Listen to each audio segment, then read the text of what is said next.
Welcome to light weight terrace garden. రకరకాల విత్తనాలు ఒక 10 డేస్ బ్యాక్ నాటుకున్నామండి. 10-15 డేస్ చాలా బ్రహ్మాండంగా మొలకలు వచ్చాయి. ఏమేం చెట్లు అన్నది చూద్దాము. ఇది పర్పుల్ కలర్ క్లోబీన్స్, గ్రీన్ కలర్ క్లోబీన్స్ అండి. ఎంత బాగా వచ్చాయి చూడండి. నేలలో వేసుకున్నాము. ఇక్కడ వచ్చేసి గుత్తిబీరలు మరియు చెమ్మకాయలు వేసుకున్నాము. ఇదంతా గుత్తిబీర అండి. ఇది వచ్చేసి చెమ్మకాయ, తీగ చెమ్మ అండి. తీగ చెమ్మ ఎంత బాగా వస్తుందో చూడండి. ఈ గుత్తి బీరలనే రేర్ వెరైటీ, చాలా టేస్ట్గా ఉంటాయి. ఇది కూడా స్మాల్ పొట్ల అండి, చిన్న సైజులో ఉంటుంది. చాలా అరుదైన పొట్ల ఇది. ఇది చెమ్మల్నే ఒక రేర్ వెరైటీ, గీతలు గీతలు ఉండే చెమ్మకాయ అండి. చాలా అరుదైన చెమ్మకాయ ఇది కూడా. ఇప్పుడిప్పుడే తీగ వస్తుంది. ఇదైతే రేర్ వెరైటీ గుమ్మడికాయ. మరియు అక్కడ ఇంకొక రకమైన 2 ఫీట్ నేతి బీర.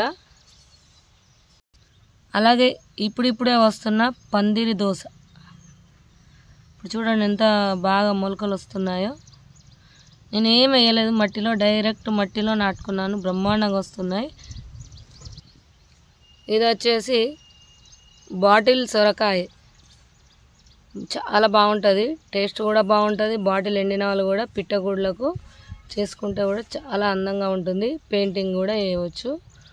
బాటిల్ సొర.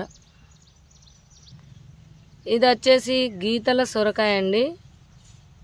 ఇది కూడా చాలా రేర్ వెరైటీ, గీతల సొరకాయ. ఇందులో ఇంకో సొరకాయ కూడా ఉంది. ఇది చిన్న సొరకాయ, గుత్తులు గుత్తులుగా కాస్తుంది. మీకు ఇవన్నీ కాసిన వాళ్ళు కూడా మళ్ళీ వీడియో అనేది చేస్తానండి.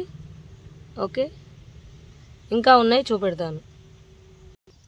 ఇది వచ్చేసి రెడ్ చిక్కుడు అండి. కాకపోతే ఇది కొంచెం రేర్ వెరైటీ.